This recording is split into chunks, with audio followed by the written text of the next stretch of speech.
ওকে প্রবেশ করবো জান্নাতে ট্রফি এবং ফুলের তোলা তুলে দেওয়ার জন্য।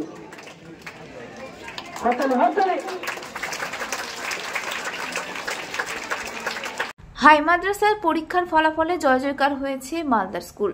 মালদা থেকে মোট 12 জন পরীক্ষার্থী ঠাঁই পেয়েছে মেধা তালিকায়। তাদের মধ্যে ভালো ফল করেছে 771 নাম্বার পেয়ে আফরিদা বানু।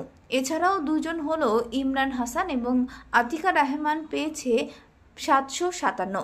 সামাউল ইসলাম পেয়েছে 755 নাম্বার। বহিরাগাছি জে.এ. শিক্ষা মিশনের নাম উজ্জ্বল করেছে পরীক্ষার্থীরা। এবারের বহিরাগাছি মিশনের পড়াশোনা করে সাফল্য পেয়েছে এলাকার এক বেসরকারি স্কুলের। তাই শনিবার হাই মাদ্রাসার ফল প্রকাশের পর ওই বহিরাগাছি মিশনের একাডেমির প্রধান শিক্ষক রফিকুল হাসান এবং স্কুল শিক্ষিকা প্রথমে ফুলের সংবর্ধনা দিয়ে ও মিষ্টিমুখ করে এবং তার পরিবারের মধ্যে খুশির হাওয়া ফুটিয়ে ওঠে।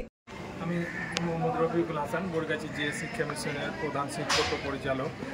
আমাদের বরগাছি মিশনের আজকে মাদ্রাসা বোর্ড থেকে রেজাল্ট পেয়েছি আমরা, এবং গতকালকে হাই স্কুল বোর্ড থেকে বরাবরই দুটো রেজাল্ট আমাদের ভালো করেছে। আমরা গতকালকে 94% পেয়েছিল আমাদের হাই স্কুল বোর্ড থেকে, আমাদের 28 জন পরীক্ষার্থী ছিল, এবং আজকে মাদ্রাসা বোর্ড থেকে 38 জন ছাত্রছাত্রী ছিল। তার মধ্যে সবচাইতে খুশির খবর আমাদের যে আফরিদা বানু 4th র্যাঙ্ক করেছে মাদ্রাসা বোর্ড থেকে। সে 800 নম্বরের মধ্যে 771 নম্বর পেয়েছে এবং 96.38%। এবং আমাদের মিশনের মধ্যে সেকেন্ড হয়েছে ইমরান হোসেন, সে 800-র মধ্যে 757, এবং যুগ্মভাবে আতিকা রহমান 757 পেয়েছে 94.63%। এবং সামিউল থার্ড হয়েছে আমাদের মিশনে, সে পেয়েছে 756 নটসের মধ্যে এবং 94.5%।